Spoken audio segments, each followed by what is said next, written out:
Hello and welcome to the Deep Dive. Today we're embarking on a really fascinating journey, something we've put together just for you. We've taken this stack of your sources, everything from guides on reading and speaking to research on how babies actually master language. And we're digging in to pull out the most powerful nuggets, the things that can really unlock your English fluency and, importantly, your confidence. That's right. And our mission today goes beyond just summarizing these ideas. We want to connect the dots for you, show you how all these different pieces of advice actually fit together, like a practical roadmap. It's really about transforming how you learn, getting past those common sticking points, and making English feel like a natural part of your life. Exactly. So if you've ever felt that kind of nervousness when you need to speak, or wondered how to really get English without just memorizing lists, then this deep dive is definitely for you. We're going to show you why every little step you take based on these insights is actually a huge leap towards fluency. Okay, let's get into it. Right, let's kick things off with something your sources kept bringing up, a tool that's maybe overlooked but is incredibly powerful for learners. Reading, it's not just, words on a page. It's highlighted as one of the best ways to build your vocabulary, understand English better, and just feel more confident when you speak. Yeah, and what's really interesting is how it expands vocabulary so naturally. You're not just drilling word lists, which can be, frankly, quite dull. You see words in context, in real sentences. Right, like the example, the little boy was thrilled to see the fireworks. Hmm. Even if you don't know thrilled, fireworks, a cue, it helps you guess it means something like, excited or really happy. Precisely. And your brain starts doing this automatically. It sees thrilled here, maybe delighted or joyful somewhere else, and it starts grouping them. You're learning synonyms without even trying. And it's not just words. The grammar part is fascinating, too. Your sources point out how reading makes learning grammar almost effortless. It can feel that way. Right. When you constantly see correct sentences, your brain just absorbs the patterns, like reading, "She has been living in London for 5 years." You might not consciously break down the tense, but you're seeing it used correctly. The has been living, the 4 or 5 years. Yeah. You pick up prepositions, articles, verb tenses, just by repeated exposure to good English. It sort of seeps in. Okay, so vocab and grammar absorption. What about just understanding things better, comprehension? Absolutely.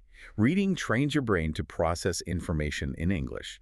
Think about reading, say, an article on climate change. Maybe you don't get every single word, but focusing on the main ideas, the headings, the overall topic, you learn to follow the argument. You get better at guessing meanings from context, from the tone, even from titles. And that feeds directly into speaking and writing, doesn't it? It does, massively. Reading shows you how sentences flow, how paragraphs connect ideas logically. If you read novels with lots of dialogue, you're seeing how people actually talk, asking questions, responding, showing emotion.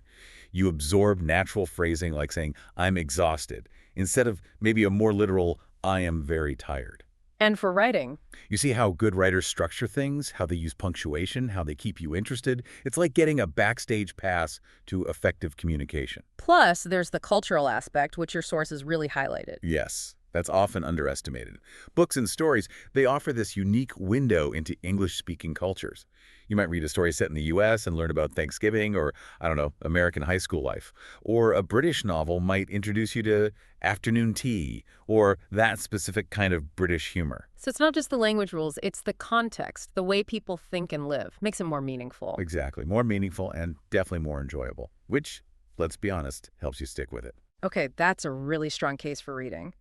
Now, let's shift gears to something that, judging by your notes, is a huge challenge for many, the fear of actually speaking. Ah, yes, the speaking anxiety. It's incredibly common. You feel nervous, maybe shy, even scared. You worry, is my grammar okay? Or what if they judge my accent? Hmm. And that feeling of your mind just going blank when someone asks you a question in English, that came up a lot in your materials. It did. And it's crucial to understand why we feel this fear. Your sources suggest it often boils down to a few things. Fear of making mistakes, fear of being judged, or just the pressure of not knowing what to say instantly. But the key insight seems to be reframing mistakes. Absolutely. Mistakes aren't failures, they're just data. They're opportunities to learn. Think about a baby learning to walk. They fall down constantly, but they don't stop trying. Each fall teaches them something. And honestly, most people aren't judging you. They're usually impressed you're making the effort. Yeah, and even native speakers stumble sometimes, right? We use, and All the time. Perfection isn't the goal. Communication is. Getting your message across even imperfectly. That's the win. So the antidote, according to your sources, seems pretty straightforward, if not easy. Practice and repetition. It sounds simple, but it's fundamental. The more you do something, the less intimidating it becomes. It really is like riding a bike. Wobbly at first, but practice smooths it out. You're building those English muscles in your brain every time you try. And there were some very practical exercises mentioned that people can start doing right away. Yes, really simple things like just talk to yourself out loud, describe what you're doing. Okay, I'm making coffee now, or I think I'll go for a walk. Sounds silly, but it works. Record yourself speaking a short bit, maybe from a book. Then listen back, not to criticize harshly, but just to notice things. Oh, I pronounced that word differently. Using apps came up too. Right, things like Duolingo for structured bits, or apps like HelloTalk or Cambly to connect with actual speakers. Repeating phrases after native speakers is great too, focusing on the sound, the rhythm, the intonation. Even simple role plays by yourself. Imagine ordering in a restaurant, asking for directions. And consistency is key, even just a few minutes. Definitely. 5 or 10 minutes a day consistently is far better than one long session once a week. It keeps the momentum going. Okay, and to build confidence alongside the practice, starting small seems important. Crucial. Speak with someone you trust first. A friend, a family member who knows you're learning, someone safe. And keep sentences simple initially. Instead of trying a long, complex thought, break it down. Yesterday it rained, so I stayed home, I read a book. Perfectly clear. Using scripts for common situations. Yeah, like introducing yourself. Practice saying, hi, my name is your name, I'm learning English, until it feels totally automatic. And celebrating the small wins. Did you use a new word? Did you understand something you didn't before? Acknowledge that progress. It fuels motivation. And managing that inner critic, that little voice saying you're not good enough. That's a big one. You have to actively counter it. When you think, I'll make mistakes and sound silly, try replacing it with, mistakes are how I learn. Swap, my English isn't good enough, for my English gets better every day I practice. Even that quick exercise. Just say, hi, how are you? Out loud, clearly, maybe 3 times. Smile while you do it. It can actually shift your feeling a bit. So practice, start small, manage the inner voice, and finding the right environment. Yes, creating a safe space to speak is vital. Your sources mention things like language clubs, either local or online meetup, Discord, Reddit forums, places where everyone is learning and understands, practicing with patient friends or family, even kids sometimes. They're often just curious. Language exchange partners. Right, using apps like HelloTalk or Tandem to find people who are also learning your language, perhaps. They get it. They're likely to be patient and encouraging. And start in low-stakes situations. Ordering coffee, buying a ticket, less pressure. Technology can help here too. Judgment-free practice. Definitely. Recording yourself, using speech recognition apps like Google Translate or Elsa Speak to check pronunciation, even chatting with AI bots on Duolingo or Speak AI. No human judgment there. And just being upfront helps. Saying something like, hi, I'm practicing my English. Could we speak a bit slowly? And if I make a mistake, maybe you could tell me nicely. Most people respond well to that honesty. That makes a lot of sense. Okay, let's move to our third section, which connects to something really fundamental. How we learn language naturally, almost like babies do. Yes, the baby steps idea. It's a powerful analogy drawn from your sources on language acquisition. Babies don't hit the grammar books, do they? No, they just listen, absorb, try things out, babble. It seems much more intuitive. Exactly. Yeah. And this leads to a key concept: comprehensible input. Right, explain that a bit. Comprehensible input is basically hearing or reading English that's just slightly above your current level. It should be understandable enough that you get the main message, but challenging enough that you're learning something new. Think about a baby hearing. Here's your bottle, while seeing the bottle. The context makes the word bottle comprehensible. So we can replicate that as adults? Absolutely. Watch kids' shows, the language is simple, context is clear. Or listen to an audiobook while reading the text. Or watch videos with accurate subtitles. The key is that context helps your brain make the connections naturally, without you having to consciously figure out every single rule. You're absorbing the patterns. Okay, so what are the practical baby steps adults can take based on your sources? Step 1 seems to be just listening. Listen first. Yes. Just like babies listen for months before speaking much, immerse yourself daily. Find podcasts for learners, simple audio stories, YouTube channels aimed at your level, content that interests you so it doesn't feel like a chore. Just let the sounds wash over you. Step 2, imitate sounds. Mimicry. Babies babble and copy sounds. You can do the same. Hear a word or phrase you like, repeat it. Focus on the pronunciation, the rhythm, the melody of the language. Songs are great for this. Short audio clips. Just imitate the speaker. It's like tuning your ear and mouth. And step 3, respond without pressure. Right. Babies don't worry about perfect grammar when they start talking. Focus on just responding, getting your meaning across somehow. Answer simple questions. Try to guess what someone might say next. Use little phrases like, "Oh, really?" Or "I see," or even, I'm not sure, just to stay in the conversation. Communication first, perfection later. Or maybe never perfect, just effective. This ties nicely into the idea of survival English, doesn't it? It really does. Survival English is that basic toolkit you need to handle essential situations. Knowing words like food, water, toilet, help, price, where is. Even if you can't form perfect sentences, these core words let you function and communicate basic needs. And achieving that builds immense confidence right at the start. And the message is clear. Start speaking from day one. Don't wait until you feel ready. Exactly. Fluency isn't a destination you arrive at before you start speaking. It's built through the act of speaking, however imperfectly. And while you're doing that, keep seeding your brain that good English input, listening, watching, reading things you enjoy, and mostly understand. Create your own little English world. Okay, and specific practice techniques came up again here. The mirror talk. Mirror talk, yes. It sounds a bit odd, but practicing speaking to yourself in the mirror is surprisingly effective. You work on pronunciation, but also your facial expressions, your body language. It makes your speaking feel more embodied, more natural. And shadowing. Shadowing is another powerful one. You listen to a native speaker, maybe a short clip from a podcast or movie, and you try to repeat what they're saying in real time, right after them, mimicking their speed, rhythm, and intonation. It's challenging, but brilliant for improving your flow and pronunciation. Now, we talked about grammar not being the main focus initially, but basic grammar is still important, right? Oh, absolutely. You can't ignore it completely. Your sources emphasize mastering the basics. Think of it as the essential scaffolding for clear communication. Focus on the fundamentals. Simple tenses, present, past, future, basic sentence structures. Subject, verb, object, I am, she has, they went. Get those solid. Don't get lost in obscure rules too early. And pulling it all together, the idea is to work on all 4 skills. Yes, that's the holistic view for true fluency. Listening, speaking, reading, and writing. They all reinforce each other. Reading helps your writing. Speaking improves your listening comprehension. Writing can solidify grammar and vocabulary you've learned. They're interconnected.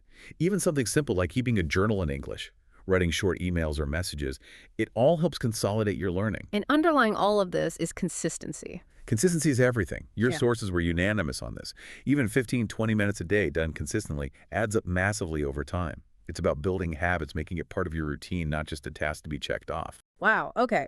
That really synthesizes everything incredibly well. We've covered so much ground, pulling from all those different sources you provided.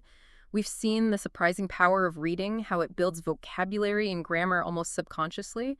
We've tackled that common fear of speaking, understanding its roots, and finding practical ways to overcome it through practice, starting small and finding safe spaces. And we've looked at learning naturally, like babies do, using comprehensible input in those simple steps. Listen, imitate, respond without pressure. Right, and we connected that to building from survival English, the importance of speaking early and often, using techniques like mirror talk and shadowing, mastering basic grammar, and integrating all 4 skills, listening, speaking, reading, writing. It really provides a comprehensive toolkit, and the core message seems to be, it's a journey, and consistency is the fuel. Absolutely. Every single step, no matter how small it feels, builds confidence and moves you forward. Which leads to, I guess, the final question for you, the listener. Based on everything we've unpacked today from your materials, what's one small, consistent step you are going to take, starting today, to make English feel less like a subject and more like a natural, even enjoyable part of your life? That's the perfect question to ponder. We really hope this deep dive has left you feeling not just informed, but genuinely inspired and equipped to take that next step. Keep practicing, keep learning, keep noticing your progress, and celebrate every bit of it on your path to fluency. So, many of us, we share this goal, right? We want to move beyond just understanding English. We want to actually speak it confidently, naturally. It sounds great, but well, getting there can feel a bit confusing, maybe even daunting. Oh, absolutely. It's Yeah. a really common feeling. Learners often feel like they're drowning in advice, or they just get stuck trying to connect what they know with like a real conversation. The Yeah. issue isn't usually a lack of information, it's figuring out what really works. Exactly. And that's why we're doing this deep dive. We've sifted through, quite a stack of sources, guides on fluency, tips for getting over that speaking fear, even some really cool stuff on how babies pick up language. Our mission, to pull out the real gems for you, the practical stuff. Yeah, the goal here is to give you some clear, actionable strategies and maybe a few surprising insights too. By the end of this, you should feel much better informed about real ways to boost your English every day. Moving from feeling kind of stuck to speaking more easily. Okay, let's get into it. Because one thing that comes up again and again in our sources is, perhaps surprisingly, reading. It seems so passive, but apparently it's one of the most powerful tools. It really is. And what's fascinating is how reading gives you multiple benefits all at once, often without you uh, consciously realizing it. It's not just about learning words, it's how your brain naturally processes the language, building those pathways for fluency. Right. Like, take vocabulary. We often think we need to memorize lists, but reading just sort of introduces words in context. You might see, I don't know, the boy was thrilled to see the fireworks. Even if thrilled is new, the context gives you a good guess, right? Like excited or very happy. Precisely. Yeah. And learning it that way in context is so much more powerful than just memorizing a definition. Your brain links thrilled to the feel of the fireworks, the whole scene. It creates a richer connection, a network of meaning. Plus, you start picking up synonyms almost by accident: happy, joyful, excited, delighted, thrilled. You see the nuances. So it's more about letting your brain soak it up naturally instead of force feeding it? Does that work for grammar too? Because grammar drills can feel like such a slog. Absolutely. Textbooks often make grammar seem like this complicated set of rules you have to memorize. But when you read a lot, your brain starts to absorb the correct structures, kind of implicitly. You see, she has been living in London for 5 years, over and over in different stories, Hmm? and your brain's pattern recognition just clicks. It starts to internalize things like the present perfect continuous. You develop this intuitive sense for grammar prepositions, articles, tenses, just by seeing them used correctly time and time again. It actually helps your speaking and writing without you having to do separate grammar exercises. That intuitive learning is really powerful, and I guess that flows into comprehension as well. Reading trains you to understand the bigger picture, even if you don't know every word. Exactly. Think about reading, say, a news article about climate change. You might not know every single technical term, but by looking at the title, the headings, the main points, maybe the overall tone, your brain learns to piece together the main message. You get the gist. Yeah, that makes sense. And that skill, getting the meaning without needing every single word, is absolutely vital for real conversations. It trains your brain to sort of fill in the blanks and understand the main idea rather than getting stuck on one unfamiliar word. Okay, and it feels like reading must also directly help us actually produce English. Like, how does it bridge that gap between understanding and speaking more naturally? Oh, it definitely does. It boosts your writing and speaking by showing you sentence structure, paragraph flow, how ideas connect logically. If you read novels with lots of dialogue, you subconsciously absorb how people actually talk, the rhythms, the questions, the responses, common phrases. Right. You learn to say things like, I'm exhausted, instead of maybe a more literal translation like, I am very tired. It shapes your intuition, so your English sounds less like a textbook and more, well, natural. And this is really interesting, the cultural side. Reading opens a window into English-speaking cultures, doesn't it? For sure. A story set in the U.S. might teach you about Thanksgiving traditions without even trying. A British novel might subtly show you the nuances of afternoon tea. It's not just language, it's understanding how people think, how they communicate within their culture. That helps you connect better with native speakers too. So reading isn't just passive intake, it's actively building this kind of mental library. That's a phrase that came up. That's a great way to put it. This mental library is crucial. It's built subconsciously through all that reading exposure. So how does that library help when you're actually, in a conversation and need the right words now? It's about having those patterns ready to go. Because you've seen them so often, you naturally pick up things like saying, hey, how's it going? Instead of maybe a more formal, hello, how are you? Or knowing to phrase a request politely like, could you tell me where the station is? Instead of just, where is the station? Yeah, okay. That mental library means your brain can retrieve the right phrase quickly, automatically, instead of having to consciously build the sentence word by word, often translating in your head. That translation step, that trips so many people up. They're thinking in their native language and then translating. How does reading help break that habit? Well, it directly trains your brain to think in English. The more you read, the more your brain gets used to English sentence structures and thought patterns. Mm. It starts processing directly in English. So if you read, "I couldn't believe my eyes" in a story, Yeah. later, when you see something surprising, that phrase might just pop into your head as a complete unit, no translation needed. It makes your speaking much faster, much smoother. That's a huge insight. Avoiding the internal translation bottleneck. Now, speaking of practical things, reading aloud came up a lot in the sources. How does that help with pronunciation and rhythm? English rhythm can be tricky. Oh, reading aloud is a fantastic technique. It builds what you might call phonological muscle memory. You practice making the sounds, you hear yourself saying them, which reinforces everything. And English definitely has its own music, its own stress patterns. Certain words or syllables get emphasized. Right, like she was absolutely thrilled to receive the award. Exactly. Reading aloud helps you feel that rhythm. You start to notice which words carry the weight, and that makes your own speech sound much more natural and easier for others to understand. So it's about capturing the music, not just the words. Any specific tips on how to practice reading aloud effectively? Yeah, one really good way is to read along with an audiobook. Listen to a native speaker, read a sentence or two, pause the audio, and then try to imitate them exactly their pronunciation, their intonation, their rhythm. It's like mimicry, which is how kids learn so effectively. Okay, that makes sense.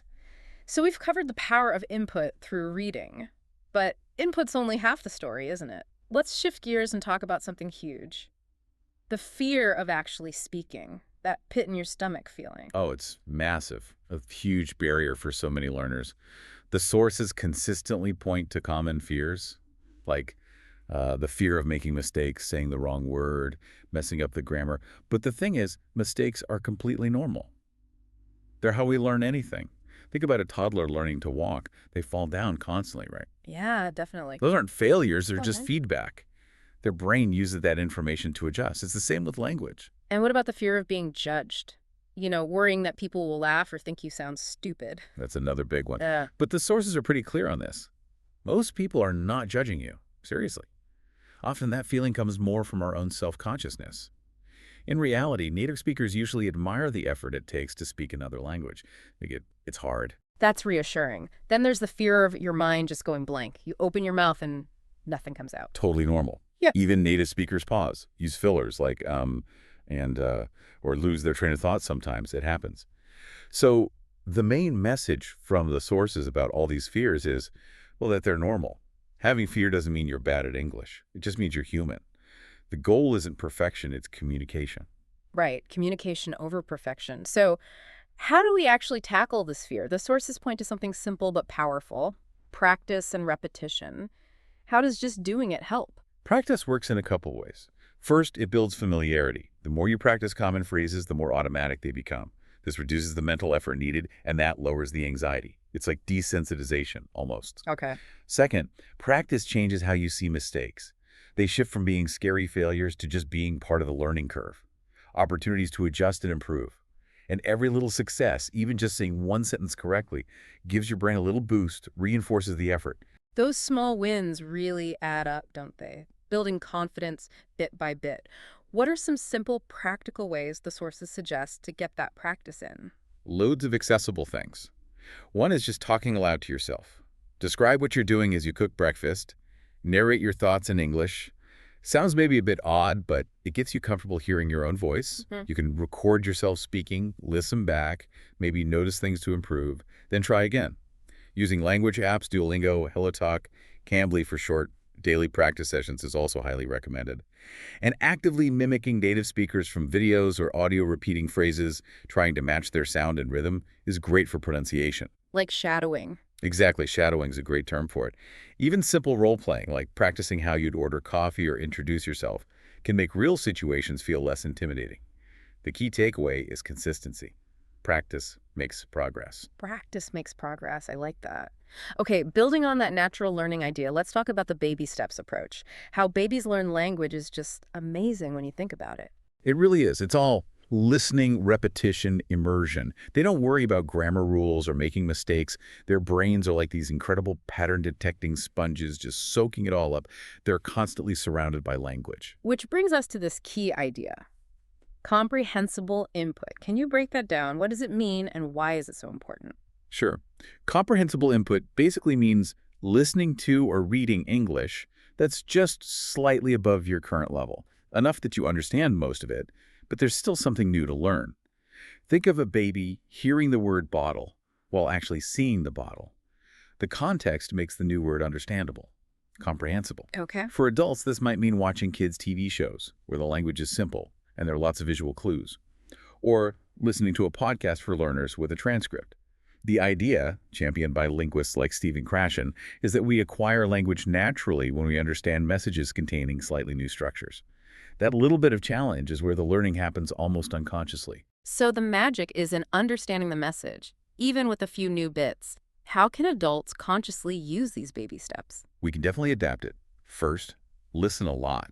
Immerse yourself daily in English that interests you but isn't totally overwhelming. Beginner podcasts, simple stories, YouTube channels for learners.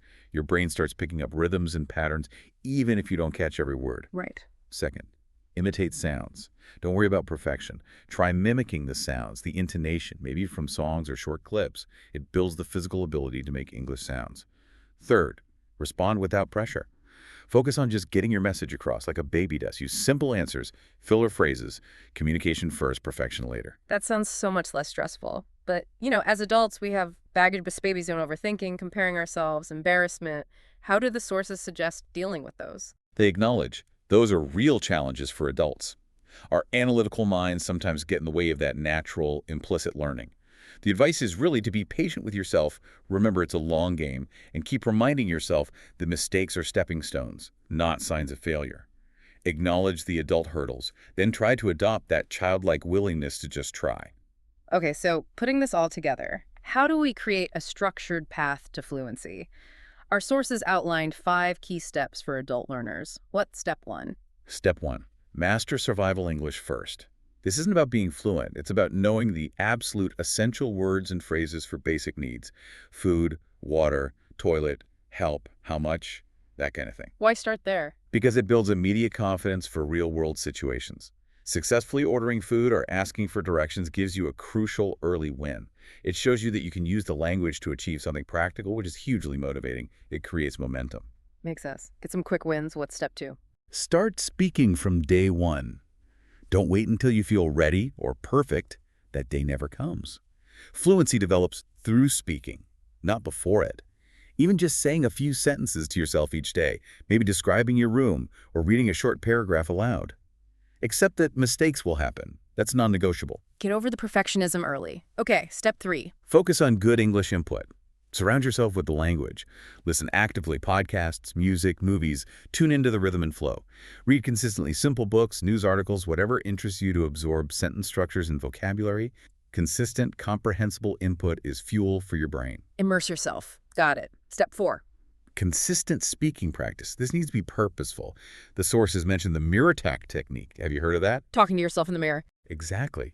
It sounds a bit strange, maybe, but it lets you practice pronunciation, watch your mouth movements, even work on facial expressions and body language, all without any external pressure. It's a safe practice zone. Another great one is shadowing, repeating after a native speaker in real time, like we mentioned with audiobooks or videos. Brilliant for intonation and speed. Okay, mirror talk and shadowing. And the final step, step 5. Master basic grammar.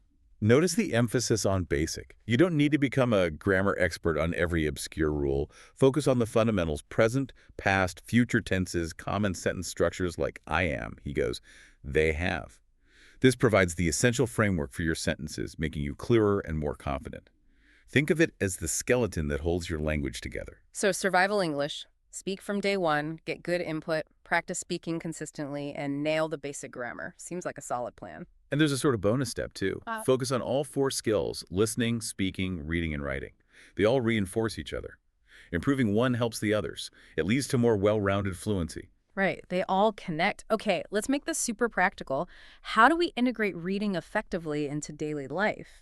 Choosing the right materials seems key. Definitely. First, match it to your level. If you're starting out, use graded readers, kids' books, simple short stories. A good rule of thumb from the sources is aiming to understand about 80% of the words. Why that 80% mark Right. specifically? It hits that sweet spot for comprehensible input. If it's too easy, you're not learning much new. If it's too hard, you just get frustrated and discouraged. That 80% allows you to guess the meaning of the unknown 20% from the context, which is how natural vocabulary acquisition happens. Makes sense. And pick topics you actually like. Oh, absolutely critical. If you love sports, read sports articles. If you're into cooking, find food blogs. Reading about things you're passionate about makes it feel less like study and more like enjoyment. That intrinsic motivation is powerful. And mix it up. Don't just read novels. Yeah, use diverse materials. Books are great for vocabulary and complex sentences. Blogs and online articles often have more informal conversational language. Magazines show you real-world usage. Audiobooks, as we said, help with listening and pronunciation. Variety keeps it interesting and exposes you to different styles. Okay, we know what to read. How do we actually build the habit of reading into busy schedules? Start small and be realistic. Maybe just 10 minutes a day to begin with. Or aim for one short story per week. Consistency beats intensity every time. Try linking it to an existing habit read while you have your morning coffee, or on your commute, or for 10 minutes before bed. That's called habit stacking. Use those little pockets of time. And technology can help here too, right? Massively. E-readers, library apps like Libby, reading news articles online on sites like BBC Learning English. Audiobooks are great for multitasking. Find a comfy spot, maybe have a digital dictionary handy. Use technology to make it easy and accessible. Read while waiting for appointments, or listen to an audiobook while doing chores. Great tips. Now, beyond reading, what about daily baby steps, specifically for speaking practice? Low-pressure ways to just get words out. Okay, some simple ones. Watch maybe 10 minutes of a simple English video each day, and repeat some key phrases aloud. Label things around your house in English: mirror, fridge, table. Just seeing the words helps. Creates a mini immersion environment. Exactly. Practice just repeating simple words or short phrases you hear. Find a practice partner, could be a friend, someone from a language exchange app like HelloTalk or Tandem. Even talking to kids can be great practice. They're usually focused on simple communication, not judging your grammar. And technology as a practice partner. Yes, it's a safe space. Record yourself. Use speech recognition apps like Google Translate or dedicated pronunciation apps like Elsa Speak to get feedback. Talk to AI chatbots. Many language apps have them now. They don't judge.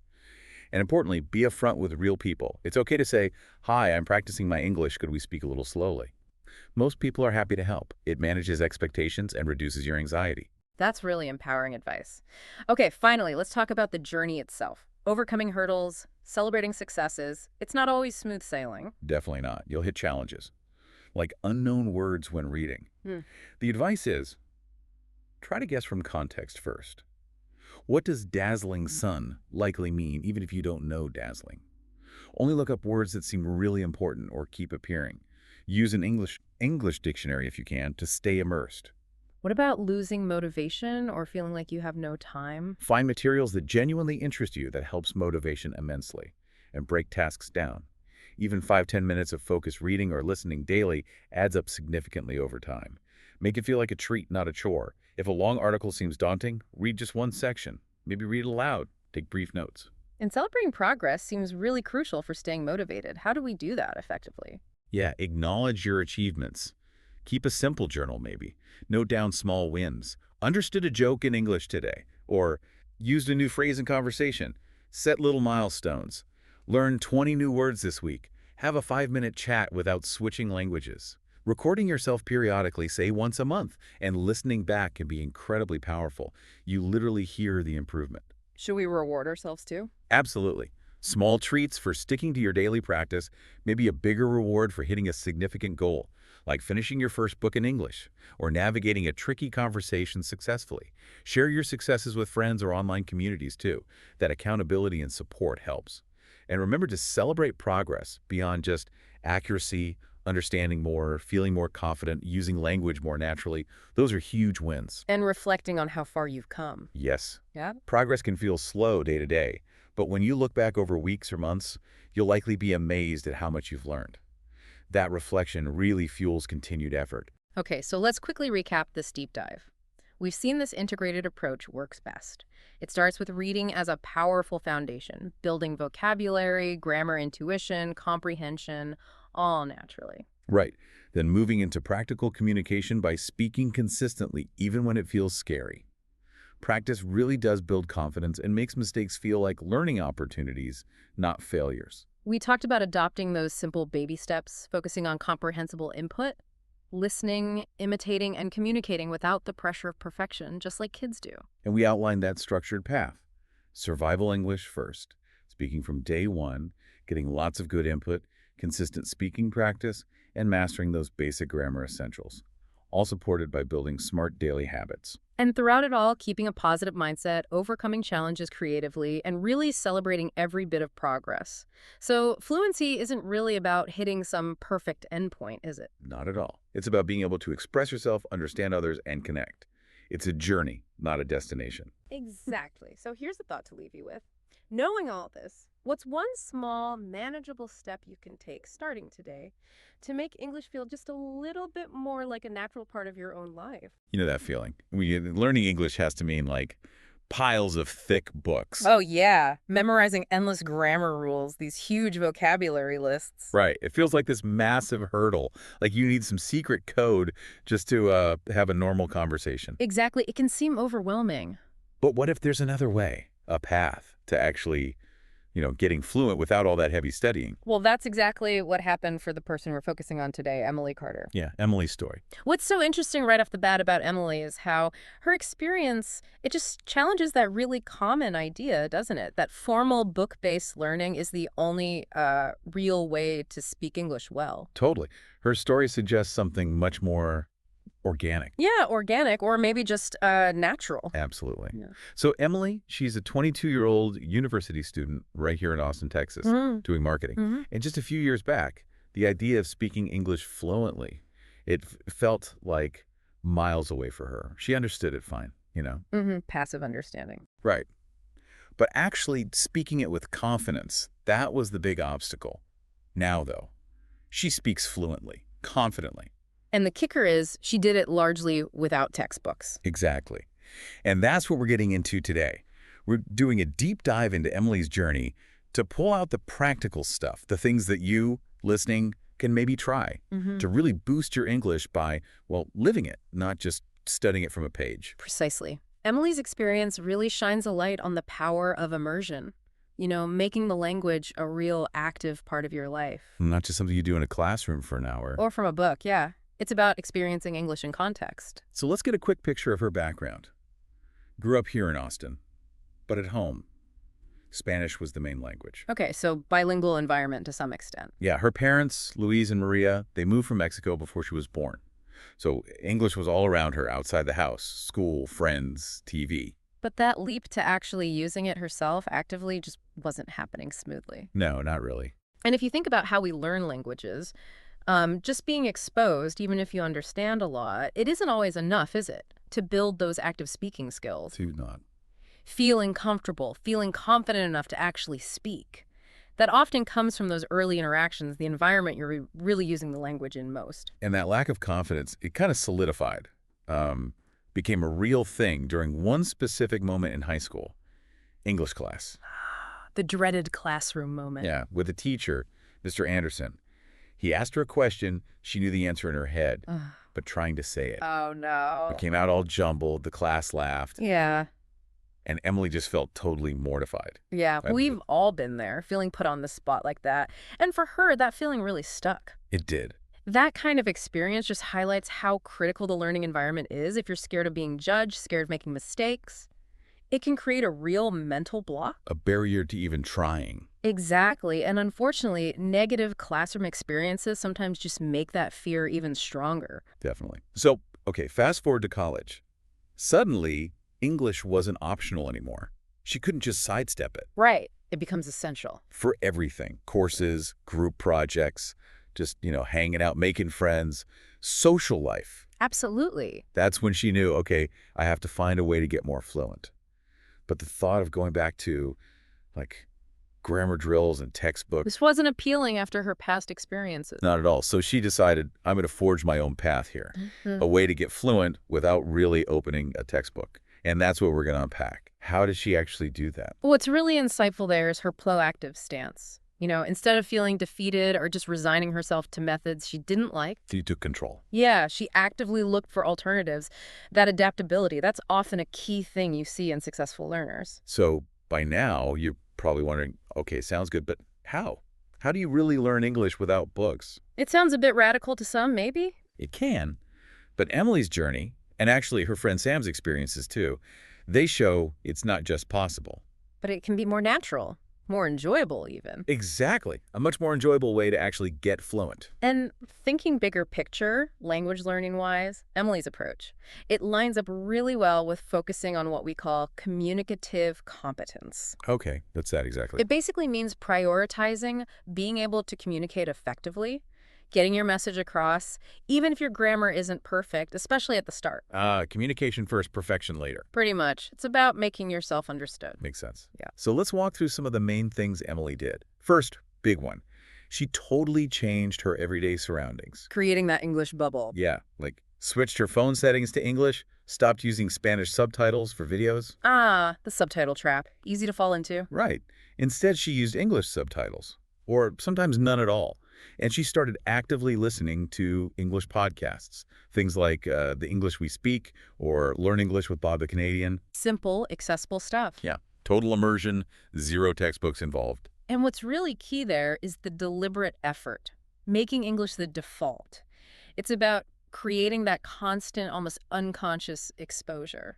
So it just seeps in. Kind of. It gradually helps your brain recognize patterns, pick up new words naturally, get a feel for the rhythm of English. Okay, so environment changed. Then, the really crucial part, actually speaking, without being terrified of mistakes. The big one, the speaking hurdle. Emily made a conscious choice. Speak English every single day. Even if it was just like talking to herself in the mirror in the morning. Narrating her plans for the day. Yeah, or describing what she was doing while cooking dinner. Stuff like that. Simple but consistent practice. And she practiced with her friend Sarah. They agreed only English between them.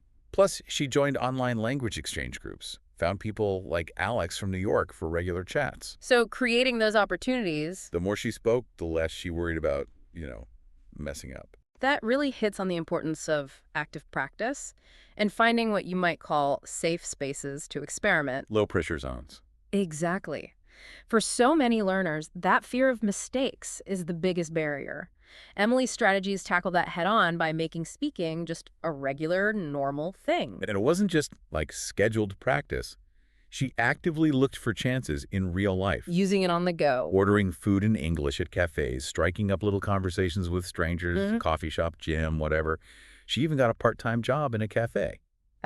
Real world immersion right there. Those everyday interactions became her real English lessons. And that's where the learning becomes truly meaningful, isn't it? Where it sticks. Yeah. Using the language for actual tasks, practical scenarios. It reinforces everything. Yeah, it cements the vocabulary, the grammar, and it builds that confidence for handling unpredictable real-time talk. Okay, this next strategy was apparently a real game changer for her.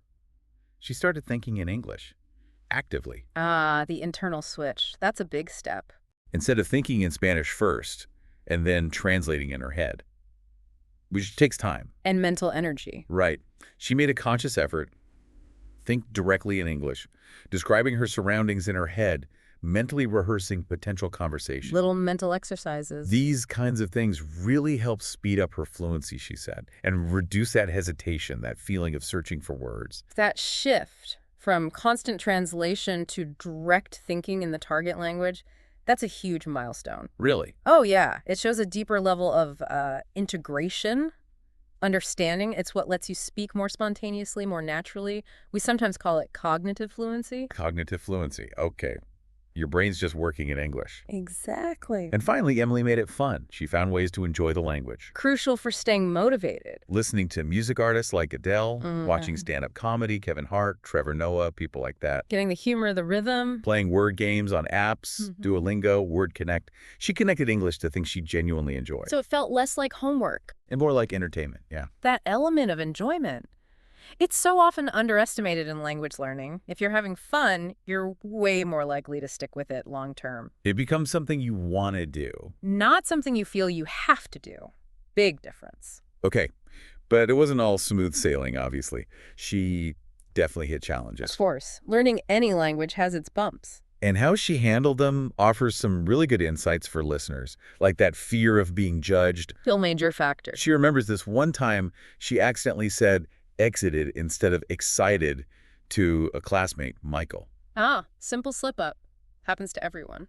Right. But it could have been a moment where she just felt super embarrassed, wanted to crawl into a hole. And maybe stop trying for a bit. Instead, she chose to just laugh it off, learn from it, and see it as a proof.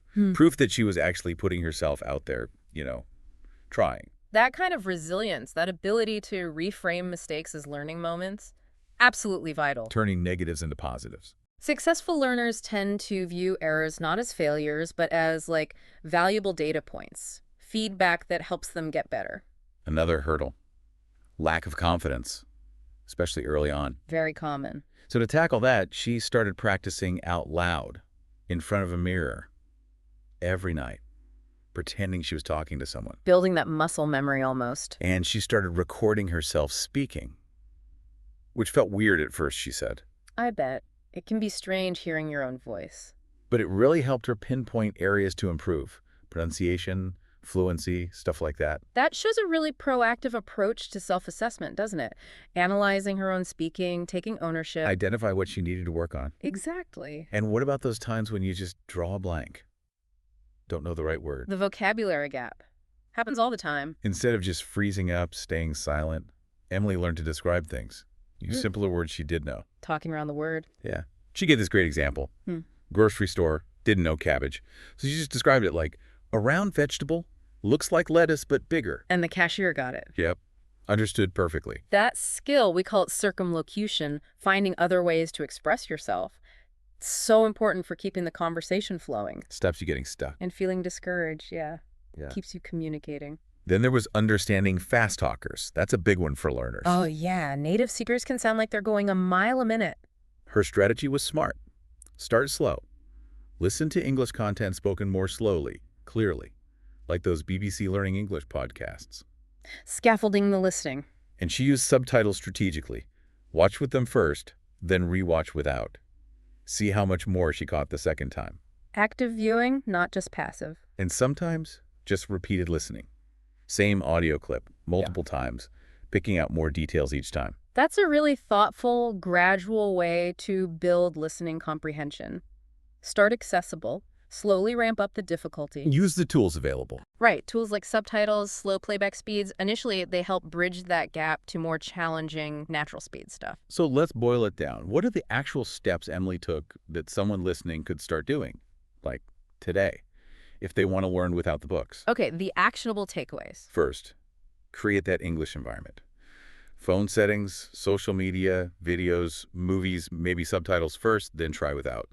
Music, podcasts, daily exposure. Make English unavoidable in your daily life. Second, speak every day. Talk to yourself. Find a language partner online or in person. Use those speaking practice apps. Just get the words out. Consistency is key there. Third, think in English. Start small. Narrate your day in your head. Describe things around you. Try to bypass the translation step. Train your brain. Fourth, and maybe the biggest, don't fear mistakes. Seriously. See them as progress markers, not failures. Embrace the imperfections as part of learning. And fifth, make it fun. Find English content you actually enjoy. Music, comedy, games, whatever works for you. Keep it engaging.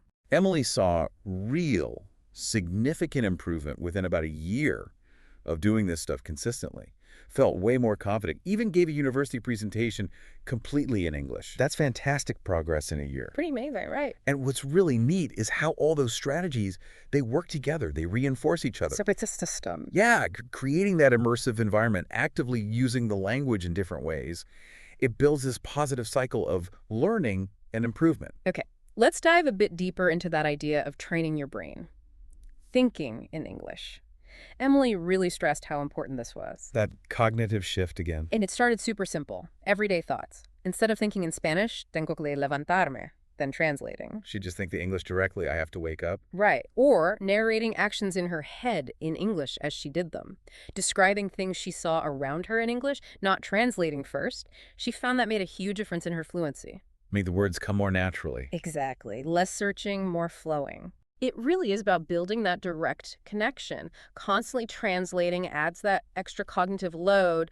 slows you down. Thinking directly in English builds new pathways in the brain. Is that the idea? Essentially, yeah, allowing you to process and express yourself more efficiently in English. And then the power of daily conversations. Even if you don't always have someone right there to practice with. Finding ways to speak no matter what. Emily mentioned talking to herself in English, sending voice messages to friends in English. Using the tools we have now. Yeah, even using AI tools like ChatGPT, also Speak, Google Assistant, practicing conversations with them. Technology offers so many practice opportunities now. And those online language exchange groups remained really important for her. Regular speaking practice, connecting with other learners and native speakers. These strategies just show how many ways you can get practice today, even if you're not physically surrounded by English speakers. No excuses, really. Pretty much. Technology has opened up tons of possibilities for consistent communication practice. Okay, another thing. Surrounding herself with English. As many ways as possible. Constant input. Listening to English music, watching English TV, YouTube, reading short English stories, even just scrolling social media in English. Making it a constant presence. She said it made English feel less like this foreign thing and more just part of her day. That constant immersion really helps normalize the language. Makes it feel familiar. You're constantly bumping into new words, new structures, and natural settings. Which helps you remember them better. Absolutely. Helps with both understanding and retention. And finally, getting over that fear. Speaking in public, talking to strangers. The performance anxiety aspect. Emily started small. Just ordering coffee in English, asking for directions. Simple stuff. Low-stakes interactions. And she realized most people are actually really nice about it. Appreciative that you're making the effort. Much more likely to help than criticize. That's usually the reality, isn't it? The fear is often worse than the actual experience. She also found speaking a little more slowly and clearly in those situations helped her feel more confident and made sure she was understood. Good tip. Controlling the pace. So that gradual exposure, starting small with real-world speaking, that seems like a practical way to build confidence. Yeah, and desensitize yourself to that anxiety about speaking in front of others. So the big question, how long does Emily think it takes to get fluent this way without the books? Everyone wants a timeline, right? Yeah. Based on her experience, she reckons that with consistent daily immersion, really hitting the listening, speaking, thinking in English, and crucially, not fearing mistakes. Consistent effort across the board. You can make really significant progress, she felt, within about 6 months to a year. Now, it's important to remember fluency means different things to different people, but With that time frame, 6 months to a year. it offers a realistic and pretty encouraging perspective for learners who are really dedicated to this kind of immersive approach. Definitely. And Emily's final advice, which her friend Sam echoed, Sam's journey was actually a big inspiration for her. Ah, Sam's experience too. His advice, their shared advice, is super simple. Start today. Don't wait. Don't wait till you feel perfectly ready. Ah. Just jump in. Embrace the mistakes, be consistent, and just begin. Sounds simple, but often the hardest step is just starting. Totally. Sam, by the way, he learned a lot just by talking aloud to himself, listening to English stuff, and copying what he heard. Mimicking the sounds and rhythms. Yeah, and actively thinking in English. Hmm. He eventually got to sound really natural by imitating conversations, learning common phrases, and just getting used to understanding faster speech. Sam's experience really backs up that idea. Actively engaging with the spoken language imitation, focusing on natural patterns, that's key for developing more authentic fluency. Right, sounding natural, not just correct. Exactly. And that brings us to our final thought for you today. Sam mentioned this really cool moment, having a deep, meaningful conversation in English. Without thinking about the language itself. Yeah, without consciously having to construct sentences or search for words, he just felt like he developed his own English-speaking identity. That's a fantastic feeling for a learner. Real integration. So think about this. What aspect of English, maybe it's understanding rapid-fire conversations or expressing complex opinions confidently, or even just feeling totally comfortable making jokes in English, what part do you look forward to experiencing with that same kind of naturalness, that ease? What does fluency look like for you personally? We really hope Emily's and Sam's stories inspire you to maybe explore your own book-free path. Start today. See what happens.